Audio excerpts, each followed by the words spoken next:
April the 2nd, 2020. We're all still on lockdown here, and this is my Wrestling Observer review. It's just come out. I did do a live stream a few minutes ago that I got off the phone with Kevin Sullivan, and he said he's going to do an interview with me about the defamation they did to him on the recent Dark Side of the Ring Chris Benoit episode. In the coming days, he did mention to me that the only documented domestic abuse that ever took place between him and Nancy was when Nancy was actually taken to jail for coming after him with a knife. And he later dropped the charges on her, but that is documented. It's also documented, by the way, that Nancy filed for divorce in 2003 because Benoit had threatened her, although they later reconciled. So although Dark Side of the Ring painted Sullivan as an abuser, basically out of thin air, we hadn't heard of this before that episode. The only documented abuse was from Nancy to Sullivan and from Chris to Nancy. And of course, Chris ultimately murdered Nancy and their son. So I don't know why Vice chose to go after Sullivan. So let's get into the Wrestling Observer now, but you guys can stay tuned for that in the coming days. Be sure to subscribe. Wrestlemania is going to air over the course of 2 nights on Saturday and Sunday. So that's coming up. At press time, they haven't announced at all which matches are going to air on which days. So that is a little unusual because they are encouraging people to buy on pay-per-view rather than get the network where you can get a free 1-month trial and actually watch it for free, I guess. From what I understand, if you have the WWE network, you do not have to pay extra for WrestleMania, from what I understand from the Wrestling Observer. Thank you for watching Duarte, who says thanks for the wrestling news. Nobody in the WWE has tested positive for the coronavirus. That's confirmed by the Observer. They also confirmed the only coronavirus case linked to pro wrestling is there was a show of Pro Wrestling Power rather, March 14th in Kames, Queensland, Australia, I guess. There was 30 fans in attendance, and 3 of those fans later tested positive for the coronavirus, and this was confirmed by the Queensland Health Department. However, it was only fans that tested positive, no wrestlers. So far, now I'm not saying this to take anything away from anybody, but I have a lot of personal friends and family. I haven't heard of one of them catching this virus, and of all the wrestlers I know around the world and all the wrestling news I hear about, I haven't heard of one wrestler catching this virus. Yet for some strange reason, around here anyways, the liquor stores are open for business, but the gyms are closed. Imagine that. And they do say exercise is good for the immune system. Ric Flair was interviewed recently and stated that Dwayne Johnson is interested in doing a movie about him. You could actually watch an 1.5-hour compilation video I did of interview clips of various wrestlers talking about Ric Flair on this channel. Just search up wrestlers talk about Ric Flair for 1.5 hours. There's some good stories on there, both negative and positive experiences with him. Everyone has different experiences with wrestlers.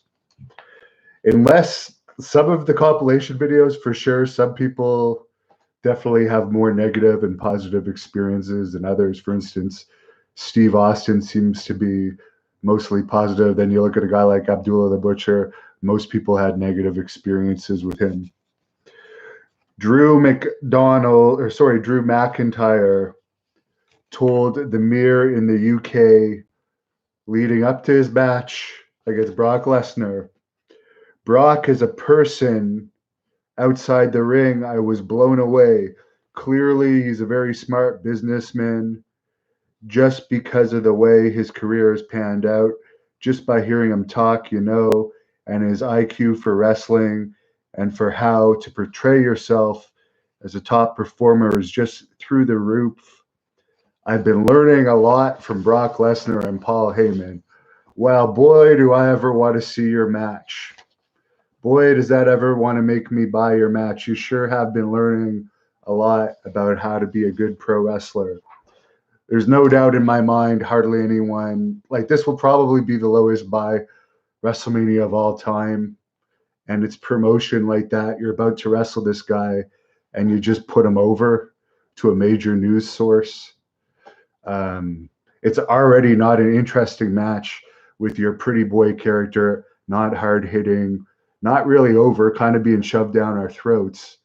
And then you don't even make it look like there's any animosity going into the match. So that's a good example of why WWE sucks these days. And for instance, NXT is at like a 0.15 rating now. Do you think they're going to fire Triple H, by the way? NXT is his baby, and he's getting his ass kicked week after week after week by AEW. I wonder if Vince at some point is going to not care if he's married himself into the family and replace him.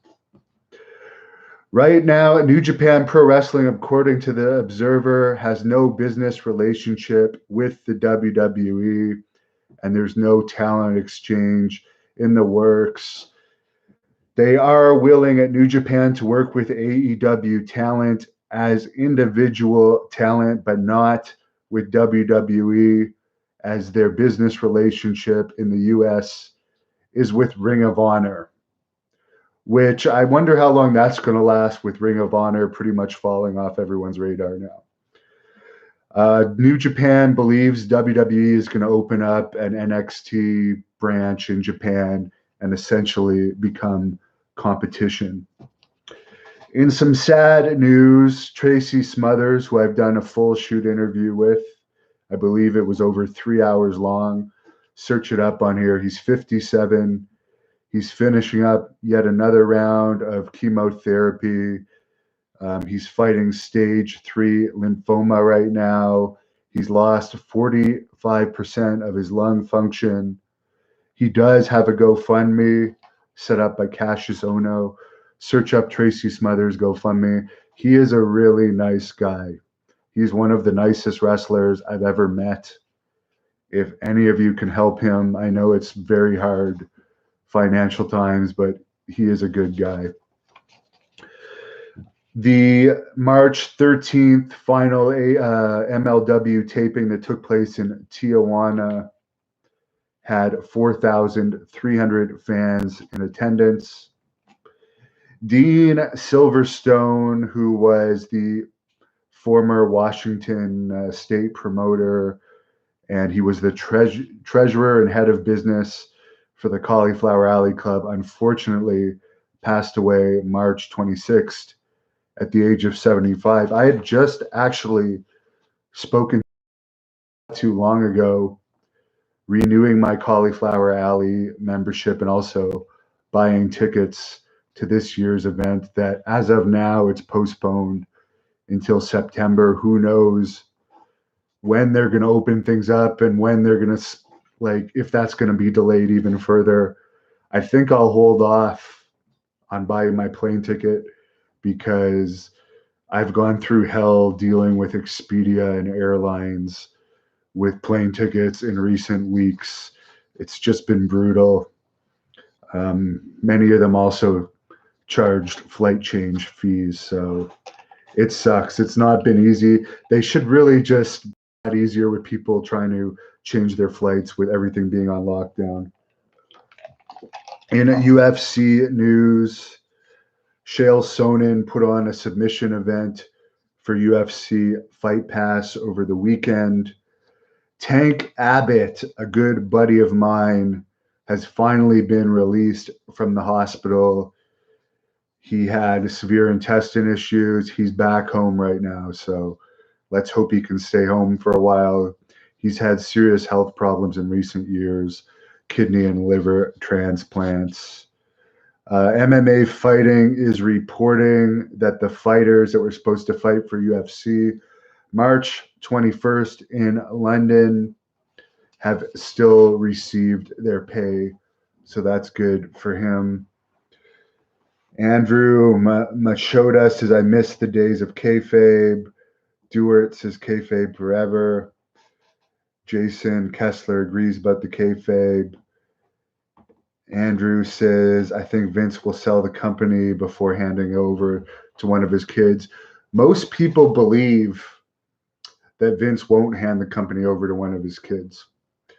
Louis Rocco, how is Billy Graham doing? I've actually been talking to Billy Graham over the past few days. He is doing well, staying in isolation. He is one of the people that this virus could actually kill with all of his health problems. And speaking of GoFundMes, Superstar Billy Graham still has his GoFundMe up if anyone wants to help. And other news on Superstar Billy Graham, WWE is putting out a new figure of him. Good news for Tank. The Real Frisco says, Merd says, I'd love to see Chael Sonnen have professional wrestling matches. It wouldn't surprise me if he gets into pro wrestling. He's a big fan. Jamie Bools, ever a chance of a Nails shoot interview? I would love to interview Nails. Someone says Drew's finisher is corny. Lando Cabien 420. What's up? You gotta love these 420 guys. Rick Panning says Juice Box. By the way, I did an interview last week with Ace, the guy that had to pull a gun on Ted Hart. And for the people that picked on him for pulling a gun, the girl said she was in danger. Clearly, they arrested Ted. Something fishy had occurred there. She asked this guy for help. I mean, Ted's a Golden Glove boxer. This guy's over 300 pounds. He's just going there to help. I don't blame him for pulling a gun. Why risk Ted beating him up, in all honesty? But there was another guy he was also talked about in the Observer this week that Ted lived with after he got out of jail for his recent judge charges. And I guess Ted trashed this guy's house. It's another professional wrestler. I'm going to get his side of the story in the coming days. And Steve Curtis tipped me $10 and said, here's a few lockdown bucks. Thanks for keeping us entertained. Well, thank you. And I am working on it right now. A Skype interview with Val Venus. I'm also working on a Kevin Owens compilation video. So thanks again, Stephen Curtis. I appreciate you and all the fans that helped me over at patreon.com/thehannibaltv, where you can see our full shoot interviews ad-free. So not a lot of news this week in the Observer with everything shut down. So there you have it. Have a great night, everyone. I'm going out for my run soon. My runs, I've actually been extending them. I'm going a greater distance, and I'm doing it in a shorter time. So at least my cardio is going well without the heavy weightlifting, but I really miss the weightlifting.